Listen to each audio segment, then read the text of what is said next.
የሐዋርያት ሥራ ምዕራፍ 2 ከቁጥር 1 ጀምሮ ያለውን የተወሰነውን ክፍል አንዴ አነብላችኋለሁ። በዓለ ሃምሳ የተባለው ቀን በደረሰ ጊዜ ሁሉም በአንድ ልብ ሆነው አብረው ሳሉ ድንገት እንደሚነጥቅ አውሎ ንፋስ ከሰማይ ድምፅ መጣ። ተቀምጠው የነበሩበትንም ቤት ሁሉ ሞላው። እንደ እሳትም የተከፋፈሉ ልሳኖች ታዩአቸው፣ በእያንዳንዳቸውም ላይ ተቀመጡባቸው። በሁሉም መንፈስ ቅዱስ ሞላባቸው።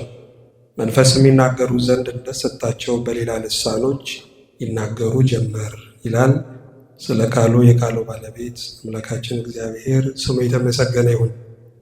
ይህንን ቃል ያጻፈ ያው መንፈስ ቅዱስ ነውና የቃሉን ፍቺ ደግሞ እንዲያብራራልን ጥበቃው በዙሪያችን ማዳን በረከቱ በመካከላችን እንዲሆንልን እግዚአብሔር ተናገረ እኔ ደግሞ ሰማው እንድንል ጸጋው እንዲበዛልን ሕልውናው እንዲሰማን ቅዱስ ፈቃዱ ይሁንልን። እንግዲህ ርዕሳችን በዓለ ሃምሳ የሚል ነው። ይህ ቀን ብዙ ስያሜ አለው። እንደ መግቢያ የተወሰነውን ለማየት ብንሞክር የመጀመሪያው በዓለ እግዚእ እየተባለ ይጠራል። ምክንያቱም ከጌታችን ከኢየሱስ ክርስቶስ 9 አበይት በዓላት መካከል አንዱ በዓለ ጰራቅሊጦስ ነው። እንደምታውቁት ብስራት፣ ልደት፣ ጥምቀት፣ ስቅለት፣ ትንሣኤ፣ ዕርገት እነዚህ የጌታ አበይት በዓላቶች ናቸው አይደል? ዛሬም በዓለ እግዚእ ይባላል። እንደምታውቁት ቀኑ የመንፈስ ቅዱስ ነው። ግን ለምንድን ነው የጌታ በዓል ወይም በዓለ እግዚእ የተባለው ብለን ከጠየቅን በክርስቶስ የተሰራውን ሥራ ቀጣይነት እንዲኖረው የሚያደርገው የሚፈጽመው መንፈስ ቅዱስ ስለሆነ የመንፈስ ቅዱስ በዓል በዓለ እግዚእ እየተባለ በመጀመሪያ ይጠራል። ይሄ ብቻ አይደለም፣ በዓለ ሃምሳ እየተባለ ይጠራል። በዓለ ሃምሳ ማለት አይሁድ ወይም ደግሞ የእስራኤል ጉባኤ ሲመሽ የፋሲካውን በግ ከበሉ በኋላ ወይም ደግሞ ከግብፅ የፋሲካውን በዓል አክብረው ከወጡ በኋላ በ50ኛው ቀን በደብረ ሲና የእግዚአብሔርን ሕግ የተቀበሉበት ቀን ነው። ይህንን ቀን ሁሌ እያሰቡ በዓለ ሃምሳ እያሉ ያከብሩታል።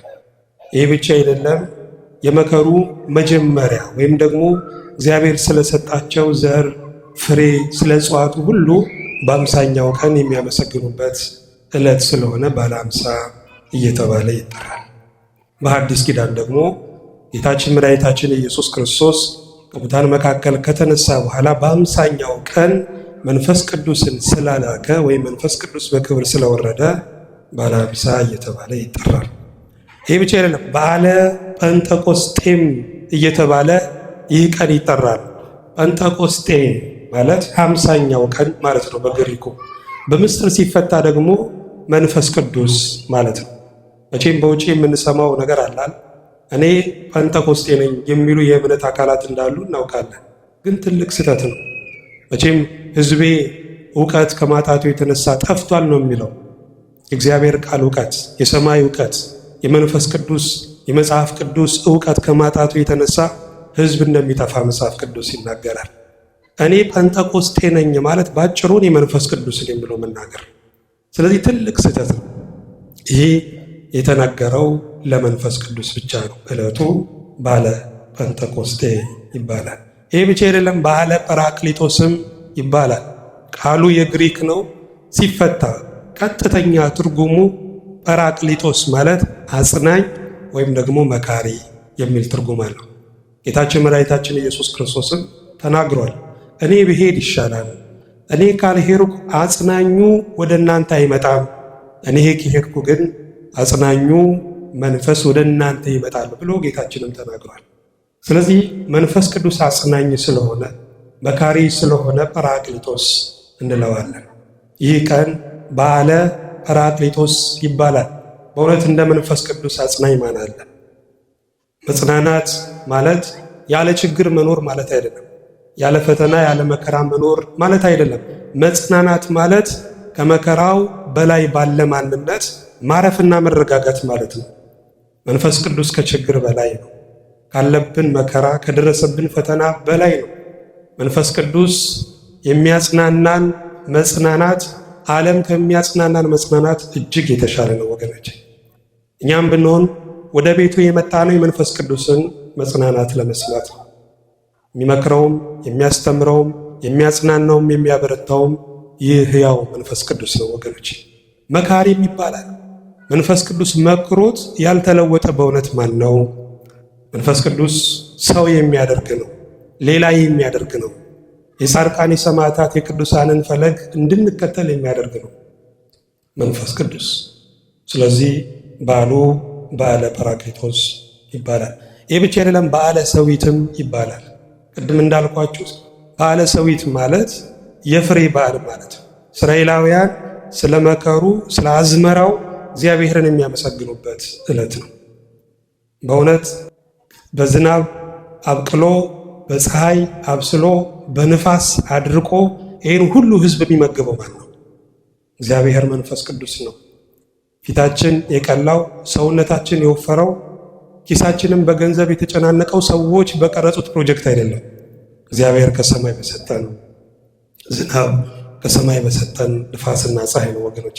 ይህንን እያሰቡ ማመስገን ትልቅ መንፈሳዊ እውቀት ነው። ይህንን ሁሉ ሕዝብ 7-8 ቢሊዮን ሕዝብ ከነአመሉ ከነቀለቡ ችሎ የሚኖር እግዚአብሔር ነው። ከሰማይ ሆኖ እንጀራ የሚቆርስ እሱ ነው ወገኖች። ይህንን እያሰብን የምናመሰግንበት ዕለት ነው። እግዚአብሔር ስሙ የተመሰገነ ይሁን። እንግዲህ ስለ መንፈስ ቅዱስ መማር ወገኖች እጅግ ብርቱ ነገር ነው። እኛ እንደው ጠቅለል አድርገን ስናስበው በመንፈስ ቅዱስ ዙሪያ ላይ ያለን እውቀት በጣም አናሳ ነው። እንደው ሌላውን ተውትና ያሉትን አብያተ ክርስቲያናት ራሱ ካየን የእግዚአብሔር አብ ብዙ ቤተ ክርስቲያን አለ፣ የእግዚአብሔር ወልድ ብዙ ቤተ ክርስቲያን አለ፣ በቅዱሳን በሰማዕታት በመላእክት ስም የተሰየሙ ብዙ አብያተ ክርስቲያናት አሉ አይደል? በመንፈስ ቅዱስ ስም የተሰየመ ቤተ ክርስቲያን ግን ብዙም አናይም ወገኖች። እኛ ስንደነግጥ እንኳን በስመ አብ ወልድ ነው የምንለው እንጂ ብዙ ጊዜ መንፈስ ቅዱስን ራሱ የመጥራት ያነሰ ነው ሁኔታችን። ለምን ስንል ስለ መንፈስ ቅዱስ ያለን መረዳትና እውቀት አናሳ ስለሆነ ነው። ስለዚህ በዚህ ወቅት ስለ መንፈስ ቅዱስ ማሰብ፣ መማር፣ ማስተማር እጅግ ብርቱ ነገር ነው፣ እጅግ የሚያስፈልግ ነገር ነው። መንፈስ ቅዱስ ማን ነው ብለን ከጠየቅን ከሦስቱ አካል አንዱ አካል ሥላሴ በስም በአካል በአካላት ግብርና በኩነት ስንት ናቸው እንላለን? 3 ናቸው እንላለን። በመለኮት በባህሪ በአገዛዝ ይህን ዓለም በመፍጠርና ይህን ዓለም በማሳለፍ ስንት ናቸው? አንድ ናቸው። እንግዲህ ከሦስቱ አካል አንዱ ምን ይባላል?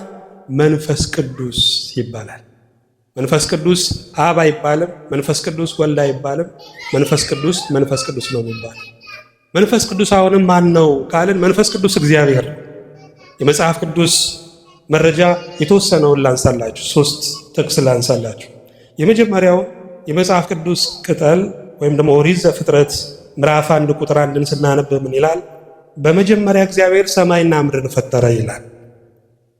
እንደውም የዕብራይስጡን ኦሪጂናል የሆነውን ዋናውን መጽሐፍ ቅዱስ ስታነቡ ብዙ ሊቃውንት እንደሚናገሩት በመጀመሪያ እግዚአብሔር የሚለውን ኤሎሂም እንደሚል ይናገራል። ኤሎሂም ማለት ከአንድ በላይ ያለ አካል የሚያመለክት ነው። ስለዚህ በዚህ ቃል ብቻ ራሱ የሥላሴን አንድነትና ሶስትነት እናገኛለን። በመጀመሪያ እግዚአብሔር ሰማይና ምድርን ፈጠረ፣ ምድርም ባዶ ነበረች፣ አንዳችም አልነበረባትም፣ ጨለማም በጥልቁ ላይ ነበረ፣ የእግዚአብሔርም መንፈስ በውሃ ላይ ሰፎ ነበረ ይላል። እንግዲህ ምድር 2 ችግር ተገኘባት። የመጀመሪያው ምንድነው? ባዶነት ነው። ምንም ነገር የለም፣ ድንጋይ የለም፣ እንጨትና ሳር የለም፣ ምድር ባዶ ነበረች። ሁለተኛው ችግርስ ጨለማ ነበረች፣ ምንም ነገር አይታይም ነበር። ስለዚህ እነዚህ ሁለቱም ችግሮች ሊፈታ የሚችል ማን ነው? እግዚአብሔር መንፈስ ቅዱስ ነው። መንፈስ ቅዱስ ደግሞ በውሃ ላይ ሰፎ ነበረ ይላል። ይህ መስፈፍ ልክ ዘይት ውሃ ላይ እንደሚሰፋው አይነት አይደለም። ንስር ለመብረር እንደሚዘጋጀው አይነት ታላቅ የሆነ ዝግጅትን የሚያሳይ ነው። ዝግጅቱ ምን ነበረ ካልን እችን ምድር ማሳመር፣ እችን ምድር ማስዋብ ነበረ ወገኖች። ዛሬም የባዶነት ስሜት የሚሰማቸው ብዙ ሰዎች አሉ አይደል? ባዶነትን አንዳንድ ጊዜ ለመግለጽ እኮ ያስቸግራል። ይሰማችኋል ወይ ብትሉ ራሱ ሰው አይረዳውም በእውነት። ባዶነት ግን ከድምፅ በላይ የሚጮህ ነው። እንደውም መምህርት አረጋሽ የምትባል አንዲት ሊቅ ምን ብላለች? ዋይ ዋይም ጩኸት ነው፣ እሪታም ጩኸት ነው። ይሄ ሁሉ ሲጮህ ዝም በል ይሉታል፣ ዝምታስ ሲጮህ እንዴት ያደርጉታል? ብላለች። በእውነት የባዶነትን ጩኸት ጸጥ ማድረግ የሚችለው ሕያው መንፈስ ቅዱስ ነው። ጨለማም ተስፋ መቁረጥ ነው። በጨለማ ውስጥ ያለ ሰው በዙሪያ ያለውን ነገር መመልከት አይችልም አይደለ? ተስፋ የቆረጠም ሰው እኮ ልክ እንደዛው ነው። ራሱንም ማየት አይችልም፣ እግዚአብሔር የሰጠውንም ስጦታ ማየት አይችልም። ስለዚህ እነዚህን ችግሮች ዛሬም መፍታት የሚችለው ሕያው መንፈስ ቅዱስ ነው። ታዲያ መንፈስ ቅዱስ ተዘጋጅቶ ያደረገውን የሚነግረን ኢዮብ ነው። መጽሐፈ ኢዮብ ምዕራፍ 26 ቁጥር 13 ላይ በመንፈሱ ሰማያት ውበትን አገኙ ይላል። ስለዚህ ሰማይና ምድር የተዋቡት እነዚህ የምናያቸው እጽዋቶች ሁሉ የብሱ እነዚህ ሁሉ የተዘጋጁት በሕያው መንፈስ ቅዱስ ነው ማለት ነው። ለምን? መንፈስ ቅዱስ እግዚአብሔር ስለሆነ። ይሄ ብቻ አይደለም። አሁን አንድ ብጨምርላችሁ መዝሙረ ዳዊት መዝሙር 138 ቁጥር 7 ላይ ቅዱስ ዳዊት ስለ መንፈስ ቅዱስ የተናገረው ነገር አለ። ከመንፈስ ወዴት እሄዳለሁ? ከፊትህስ ወዴት እሸሻለሁ? ወደ ሰማይ ቦታ አንተ በዛለህ፣ ወደ ሲኦል ቦርድ አንተ በዛለህ። እንደ ንስር ክንፍ ተሰጥቶኝ ወሰረርኩ እስከ ማዕበልተ ባህር ነው የሚለው። ባህሩ እስኪፈጸም ድረስ ብበርር እጅ ትምራኛለች፣ ቀኝህም ትይዘኛለች ብሏል። በሁሉ ቦታ የመገኘት ባህሪ የማን ነው? የእግዚአብሔር ነው። እግዚአብሔር የሚታጣበት ስፍራ የለም። ለእግዚአብሔር የሚርቅ የምድር ጥግ የለም ወገኖች። ከዚህ በፊትም ብዙ ጊዜ ይለዋል። አባወራ ቢቆጣ ከቤቱ ይወጣል አይደል? ንጉሥ መሪ ቢቆጣ ከሀገር ይወጣል። እግዚአብሔር ቢቆጣ ግን ወዴት ይኬዳል? እሱ በሁሉ ቦታ የሚገኝ አምላክ ስለሆነ፣ ስለዚህ መንፈስ ቅዱስ ምልኡ በኩለሄ ስለሆነ ዳዊት ከመንፈስ ወዴት እሄዳለሁ ከፊትስ ወዴት እሸሻለሁ ብሎ መንፈስ ቅዱስን እግዚአብሔርነት ሲናገር እናየዋለን።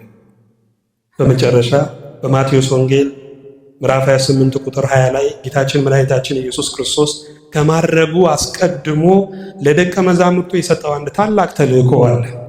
ምንድነው የሚለው? እንግዲህ ሂዱና አሕዛብን ሁሉ በአብ በወልድና በመንፈስ ቅዱስ ስም እያጠመቃችኋቸው ያዘዝኳችሁንም ሁሉ እንዲጠብቁ እያስተማራችኋቸው ደቀ መዛሙርት አድርጓቸው ይላል። ስለዚህ እዚህ ጋር መንፈስ ቅዱስ ከአብና ከወልድ ጋር በእኩያነት ተጠቅሷል። በእኩያነት የተጠቀሰው መንፈስ ቅዱስ ምን ስለሆነ ነው? ንገሩ። መንፈስ ቅዱስ እግዚአብሔር ስለሆነ ነው በእውነት። ስለዚህ ይሄ መንፈስ ቅዱስ ዛሬ እንደ ተስፋው ቃሉ በደቀ መዛሙርቱ ላይ የወረደበት ቀን ነው፣ ወይም ደግሞ ያረፈበት ቀን። አሁን ወዳነበብኩላችሁ የመጽሐፍ ቅዱስ ክፍል ልመልሳችሁ። የሐዋርያት ሥራ ምዕራፍ 2 ከቁጥር 1 ጀምሮ ምን ይላል? ባለ 50 የተባለውን ቀን በደረሰ ጊዜ ሁሉም በአንድ ልብ ሆነው አብረው ሳሉ ነው የሚለው። ይህ ቀን አባቶቻችን በብርቱ በተስፋ የሚጠብቁት ቀን ነው። ምክንያቱም ከሺህ ዘመናት በፊት እግዚአብሔር የሰጠው ተስፋ ነበረ። መንፈሴን በሥጋ ለባሾቹ ሁሉ ላይ የማፈስበት ቀን አለ የሚል ተስፋ ሰጥቶ ነበር። መቼም ተስፋ እንደምታውቁት ሁለት ደስታ አለው። የመጀመሪያው ተስፋው ሲነገር ያስደስታል። ሁለተኛው ደግሞ ተስፋው ሲፈጸም ሁለተኛ ደስታ አለው። ስለዚህ ተስፋ ድርብርብ የሆነ ደስታ አለው ማለት ነው። ይህ ቀን በደረሰ ጊዜ ይላሉ መጽሐፍ ቅዱስ። መቼም እግዚአብሔር በቃሉ ታማኝ ነው። ሰው ነው ቃሉን የሚያጥፈው አይደል? እግዚአብሔር ግን ሁል ጊዜ በቦታው በስፍራው በቃሉ የሚገኝ ጌታ ነው። ከ5500 ዘመን በኋላ እንደ ተስፋ ቃሉ መጥቶ ከድንግል ማርያም ሲወለድ እናየዋለን። ድጋሚ ደግሞ ለፍርድ እንደሚመጣ ቃል ገብቷል። ስለዚህ ለቤተ ክርስቲያን አሁን የቀረላት ተስፋ መንፈሱና ሙሽራይቱ ና ይላሉ ተብሎ እንደተጻፈ ቤተ ክርስቲያን በጉጉት አሁን የምትጠብቀው የተስፋ ቃል የክርስቶስ ዳግም መምጣት ነው። እሱ በቀኑ በሰዓቱ ከወራቱ ከሰዓቱ ሳያልፍ በሰዓቱ የሚመጣ ጌታ ነው። እንደ ተስፋ ቃሉ ጊዜው ሲደርስ ደቀ መዛሙርቱ በአንድ ልብ ሆነው በተሰበሰቡ ጊዜ ነው የሚለው። መንፈስ ቅዱስ የሚመጣው በምን ምክንያት ነው ካልን እኛ በህብረት በአንድነት መቆም ስንችል ነው። ደቀ መዛሙርቱ ዋዛ ፈዛዛ የሆነ ነገር እያደረጉ አይደለም። ሕያው መንፈስ ቅዱስን የጠበቁት በአንድ ልብ ሆነው ሲጸልዩ፣ በትጋት ሆነው እግዚአብሔርን ሲለምኑ ነው መንፈስ ቅዱስ የወረደው። ወገኖች እኛስ ዛሬ አንድ ልብ አንድ መንፈስ አለን ወይ? ጉዟችን ሁሉ የጅብ ጉዞ አይደለ ወይ? ወገኖች ጅብ ሲጓዝ መቼም ታውቃላችሁ አይደል? ፊትና ኋላ ሆኖ አይጓዙም። ምክንያቱም ከኋላ ያለው ከፊት ያለው የጅቡ ጭን ካስጎመጀው ይገምጠዋል። ስለዚህ ስለማይተማመኑ እየተገፋፉ ነው የሚሄዱት። የእኛም ጉዞ እኮ ልክ እንደዛው ነው። ስለማንተማመን እየተገፋፋን ነው የምንሄደው። በእውነት እግዚአብሔር አንድ መንፈስን ለሁላችን ይስጠን። በእውነት እንኳን በመልካሞቹ በክፎቹ ማህበር እንኳን አንድነት ያስፈልጋል። ጌታ እኮ ሕመምተኞችን ሲፈውስ አጋንንትን ሲያወጣ ፈሪሳውያን ሰዱቃውያን አይ በአጋንንት አለቃ ነው አጋንንትን የሚያወጣው ብለው ያሙት ነበረ። ክርስቶስም ምን አለ? ሰይጣንን የሚያወጣ ከሆነ መንግስቱ ተለየች ብሏል። ስለዚህ አጋንንት እንኳን ሳይቀሩ ለዓላማቸውና ለስራቸው ስንት ናቸው ማለት ነው? አንድ ናቸው ወገኖች።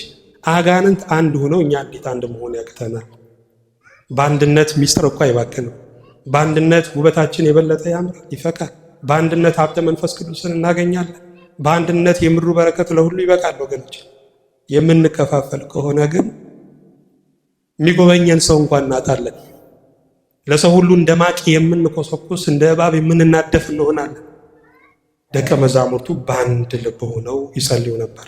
አንድነት ማለት ግድ በአንድ ትሪ መብላትም አይደለም። አንድነት ማለት በአንድ አዳራሽ መሰብሰብ አይደለም። አንድነት ማለት የልብ ጥምረት ነው። አንድነት ማለት እንዲህ ተጠጋግቶ መቀመጥም አይደለም። አንድ ነፍስ መያዝ፣ የነፍስ ጥምረት፣ የልብ ጥምረት፣ ይሄ አንድነት ይባላል። ደቀ መዛሙርቱ በማርያም ቤት በማርቆስ እናት በማርያም ቤት ለዛውም በሰገነቱ ላይ እንደዛ አይነት ከፍ ያለ ቦታ ነበረ። 120 ቤተሰብ በሰገነቱ ላይ ሆነው ይጸልዩ ነበረ። ጠባቡ ቦታ ለ120 ሰው የበቃው በምንድን ነው ካላችሁ በአንድነት መንፈስ። ስለዚህ አንድ ስንሆን ሁሉ ይበቃናል ማለት ነው ወገኖች። እግዚአብሔር ሁላችንን በቸርነቱ ይርዳል። ቁጥር 2 ላይ ድንገት እንደሚነጥቅ አውሎ ነፋስ ከሰማይ ድምፅ መጣ፣ ተቀምጦ የነበሩበትን ቤት ሁሉ ሞላው።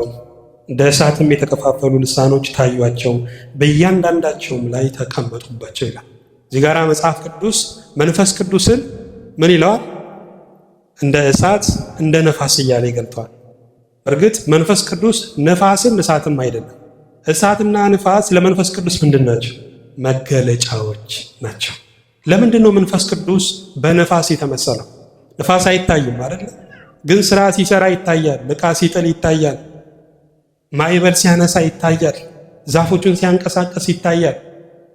ነፋስ ባይታይም ግን የለም ማለት አንችልም፣ ስራ ይሰራል። መንፈስ ቅዱስም ልክ እንደዛው። መንፈስ ቅዱስ ባይታይም ረቂቅ ቢሆንም ግን ብዙ ስራ የሚሰራ ነው። የቤተ ክርስቲያን አባወራዋ ማን ነው ካልን አሁን ላይ እኮ መንፈስ ቅዱስ ነው መሪዋ። ስራ የሚያሰራት እኮ መንፈስ ቅዱስ ነው። አልጫ አልጫ የሚለውን ዓለም በወንጌል ጨውነት የሚያጣፍጠው እኮ ሌላ አይደለም፣ መንፈስ ቅዱስ ነው። እናንተም ቁጭ ብላችሁ የምትማሩት እኛም የምናስተምረው በመንፈስ ቅዱስ ነው ወገኖች። ለምን? መንፈስ ቅዱስ ስራ ስለሚሰራ። ይሄ ብቻ አይደለም፣ በእሳትም ተመስሏል። እሳት ባይገለጥ ነው እንጂ በሁሉ ቦታ እኮ አለ አይደል? ድንጋይና ድንጋይ ሲፋጭ እሳት ይወጣል። እንጨትና እንጨት ሲጋጭ፣ ዛፍና ዛፍ ሲተሻሹ ምን ይወጣል?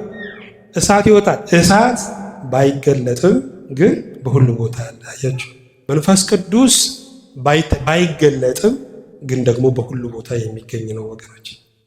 እሳት የሚያጠራ ነው። ምግብን ንጹህ የሚያደርግ ነው። ምግብን ከጀርም የሚለይ ነው። መንፈስ ቅዱስም ልክ እንደዛው ነው። የሚያጠራ ነው። ሊቀ ቅዳሴያን ነው ወገኖች። ንጹህ እንድንሆን፣ ንጹህ ሕሊና፣ ንጹህ አእምሮ እንድንይዝ፣ ንጹህ ልብ እንድንይዝ የሚያደርግ ነው መንፈስ ቅዱስ። መቼም የኃጢአት ቆሻሻ እጅግ በጣም ከባድ ነው ወገኖች። 100 ኪሎ በላይ ይከብዳል። ከብረት በላይ ይከብዳል። ይህንን የኃጢአት ሸክም የሚያንከባልለው ማን ነው ካለ፣ ንጹህ የሚያደርገን ማን ነው ካለ መንፈስ ቅዱስ ነው።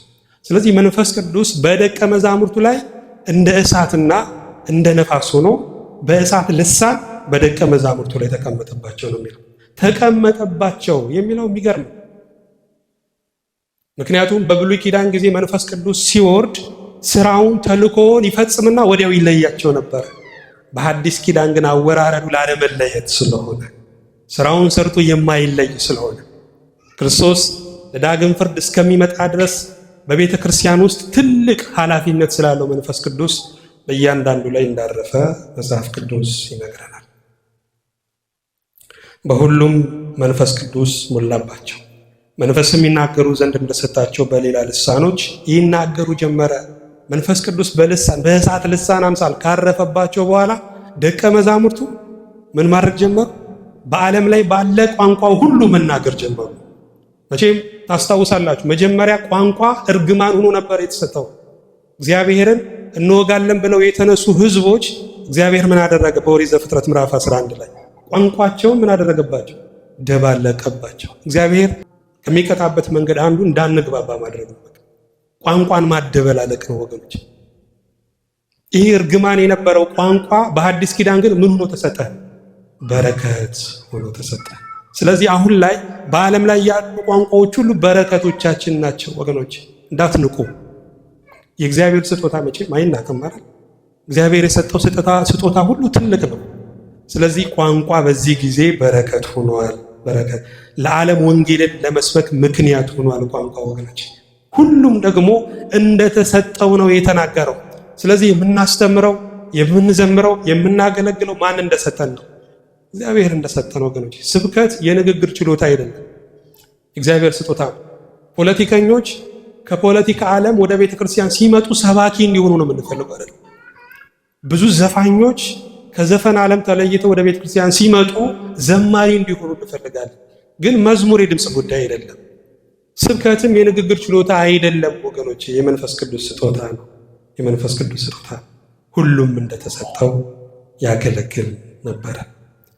እንግዲህ ዋና ዋና ሐሳቦችን ለማንሳት ስሞክር በዚህ ቀን ምንድነው የሆነው ካልን የመጀመሪያው መንፈስ ቅዱስ ነው የወረደው። በፍሬ ቀን የሰላምን ፍሬ፣ የደስታን ፍሬ፣ የፍቅርን ፍሬ፣ ራስን የመግዛት የቸርነት የዋህነትን ፍሬ የሚሰጠው መንፈስ ቅዱስ የወረደበት መንፈስ ቅዱስ ለዓለም ሁሉ ትልቅ ስጦታ ሆኖ የተሰጠበት ዕለት ነው ወገኖች። ከዚህ በላይ ምን ስጦታ አለ? ዛሬ እኛ በጣም እጅግ ያነሱ ነገሮችን ነው አይደለም የምንጠይቀው። ትልቁ ስጦታ ግን መንፈሱ በውስጣችን እንዲሰራ መለመን ነው። እንደውም አንድ የሚባል ነገር አለ። አይጧ ያለ ባህሪዋ ጌታዋን አስደሰተችውና እንደው ምን ላድርግልሽ ብሎ ጎተራ ሙሉ እህል ባለበት ፊት አቆማት። ምን ልስትሻላት? እሷ ምን ብላ መለሰች? አንድ አተር ብላ ጠየቀች ይባላል። ዛሬም ወገኖች ትዳር ብትሉ አንድ አተር ነው፣ ስልጣን አንድ አተር ነው፣ ዝናው አንድ አተር ነው። ትልቁ ሀብት ግን መንፈስ ቅዱስ ነው። ትልቁ ሀብት እግዚአብሔር በእኛ ውስጥ ነው የሚሰራው ስራ ነው ወገኖች። ስለዚህ ከለመንን አይቀር ነው ትልቁን ነገር መለመን እጅግ መልካም። የቤተ ክርስቲያንም ልደት ነው ዛሬ። ቅዱስ ዮሐንስ አፈወርቅ ዛሬ ምን ብሏታል? መንፈስ ቅዱስ የወረደባትን ዕለት የቤተ ክርስቲያን ልደት ነች። ይሄ ብቻ አይደለም፣ ሐዋርያት አገልግሎት የጀመሩበት ነው። ሐዋርያት በይፋ የስብከትን አገልግሎት የወንጌልን አገልግሎት የጀመሩት በእውነት ዛሬ ነው። ይሄ ብቻ አይደለም፣ ትንቢትም የተፈጸመበት ነው። ቅድም ብያቸዋለሁ፣ መንፈሴን በሥጋ ለባሾች ሁሉ ላይ ያፈሳለሁ ተብሎ የተነገረ የትንቢት ቃል አለ። ስለዚህ የእግዚአብሔር ቃል ወድቆ ስለማይቀር ደብዝዞ ተረስቶ ስለማይቀር ያ ትንቢት ዛሬ የተፈጸመበት ቀን ነው። ሐዋርያት በዚህ ቀን ምን አገኙ? የመጀመሪያው ዕውቀት አገኙ። ዓለም አቀፋዊ ሆኑ። መቼም የእግዚአብሔር መንግሥት የሚገለጠው በእውቀት ነው ወገኖች። እግዚአብሔር እኮ የሚመለከው በእውቀት ነው። ምክንያቱም የጠራ እውቀት ከሌላቸው የጠራ እኮ አምልኮ የላቸው። ለዛ ነው ጻድቅ ባሪያዬ በእውቀቱ ብዙዎችን ያጸድቃል ተብሎ እኮ ተጽፏል ትንቢተ ኢሳይያስ ላይ። የዮሐንስ ወንጌል ምዕራፍ 9 ላይ ከእናቱ ማኅፀን ጀምሮ ዕውር ሆኖ የተወለደው ልጅ ዓይኑን ካበራለት በኋላ በቤተ መቅደስ ጌታ ሲያገኘው ምንድን ነው ያለው? በእግዚአብሔር ልጅ ታምናለህን አለው። እሱ ምን ብሎ መለሰ? እንዳምነው እርሱ ማን ነው ብሎ ጠየቀ። ከእምነት በፊት ዕውቀትን አስቀደመ። ስለዚህ ወገኖቼ ለመንፈሳዊ ዕውቀት ትኩረት ስጡ። በልማድ ሳይሆን በእውቀት የሚመለክ አምላክ፣ በመገለጥ የሚመለክ ሰይጣን ነው በመጋረጃ የሚመለከው። እንዲገለጥ የማይፈልገው ሰይጣን ነው። እግዚአብሔር ግን በታወቀ ልክ የሚያሳርፍ አምላክ ስለሆነ በእውቀት የሚመለክ ነው። ስለዚህ ሐዋርያት ዕውቀት ያገኙበት ዕለት ነው። ይሄ ብቻ አይደለም፣ ድፍረትም ያገኙበት ዕለት ነው። ፈሪዎች ነበሩ። በራቸውን ዘግተው እኮ በኢየሩሳሌም ተሸሽገው ነበረ። እያንዳንዱ ድምፅ የቦምብ ድምፅ ያህል የሚያስደነግጣቸው፣ የገዛ ትንፋሻቸው እንኳን ብርግግ የሚያስብላቸው ነበሩ። መንፈስ ቅዱስ ግን ከወረደላቸው በኋላ ፈሪዎች የነበሩ ደቀ መዛሙርት ደፋሮች ሆነው ታያላቸው። እንደውም በዚህ ቀን ስብከት ብቻ 3000 ሕዝብ ነው የተጠመቀው። በአንድ ቀን ስብከት ባላውያን ነገስታት በማያምኑ መሪዎች ፊት ቁመው ስለ ክርስቶስ የመናገር ድፍረት ያገኙት ዛሬ በወረደው በመንፈስ ቅዱስ ነው ወገኖች። የሰማዕትነትንም ጸጋ ተቀብለዋል ዛሬ ሐዋርያት። ሰማዕታት ማለት ምን ማለት ነው? ምስክሮች ማለት። ሰማዕት ማለት ምስክር ማለት። ሰማዕታትን ካያችሁ የመሰከሩት የመጀመሪያው በቃላቸው ነው፣ ቀጥሎ ደግሞ በአንገታቸውም መስክረዋል። እንዲህ አይነቱን ምስክርነት እንዲሰጡ ጸጋ የተሰጠበት ቀን ነው ዛሬ ወገኖች። አንድ ባህታዊ ነው ይባላልና ክርስቶስን ካድ ይባላል፣ አልክድም። ከዛ በኋላ አሰሩት። በእስር ቤት ውስጥ ሆኖ እሳት ወይም ሻማ ለኩሶ መለማመድ ጀመረ። ሲነካው ያቃጥለዋል። አሁን እችን እሳት መቋቋም ካልቻልኩኝ እንዴት ነው ትልቁን እሳት የሚፈላውን ፍላት የሚነደውን እሳት መቋቋም የምችለው ብሎ በጣም አዘነ። ጌታዬን ልክደው ጌታዬን ላሳዝነው ነው ማለት ነው ብሎ እጅግ አዘነ። በኋላ ግን ሰዓቱ ሲደርስ ወታደሮች መጥተው ሲወስዱት እየዘመረ ወደ ሰዓቱ ውስጥ እንደገባ ይነገራል። ስለዚህ በሰዓቱ የሚሰጠን ጸጋ አለ ማለት ነው። ይህ ጸጋ ነው ዛሬ ለደቀ መዛሙርቱ የተሰጣቸው። አንድ ሐዋርያ እኮ ታሞ አልጋ ላይ እኮ የሞተ የለም ወገኖች። ግማሹ ቁልቁል ተሰቅሎ፣ ግማሹ አንገቱ ተቆርጦ፣ ግማሹ ቆዳው ተገፎ በድንጋይ ተወግረው ነው የሞቱት። ይህንን መከራ የተቋቋሙት ዛሬ ባገኙት ጸጋ ነው ወገኖች። መንፈስ ቅዱስ ታዲያ እንዲያርፍብን ከኛ የሚጠበቀው ምንድነው? ይህንን ልንገራችሁና ትምህርት ልጨርስ። ከኛ ምን ይጠበቃል? መቼም ይህንን መንፈስ ማግኘት ቀላል አይደለም። ግን ከኛ የሚጠበቅ ነገር አለ። ምንድነው ካለን የመጀመሪያው ክርስቶስ የክብሩን ቦታ እንዲይዝ ማድረግ አለብን። ልብ አድርጉ። ክርስቶስ አርጎ በአባቱ ቀኝ በየማነ አብ ልክ ሲቀመጥ በ10ኛው ቀን ነው መንፈስ ቅዱስ የወረደው። ስለዚህ ዛሬም ክርስቶስ የክብሩን ቦታ የልባችንን ዙፋን ሲቆጣጠር ያኔ መንፈስ ቅዱስ በእኛ ያድራል ወገኖች። ስለዚህ ልባችን ለእግዚአብሔር ዙፋን እንጂ ጉድጓድ መሆን የለበትም። መጽሐፍ ቅዱስ በጥንቃቄ ስታነቡ ልጄ ሆይ ልብህን ስጠኝ ነው የሚለው። ገንዘብ አላለም፣ መጀመሪያ ጉልበትህን አላለም፣ እውቀትህን አላለም። የህይወት የራእይ የእቅድ መውጫ የሆነውን የሰውነታችንን ዋነኛውን ክፍል ልባችንን ሲጠይቅ ነው የምናየው።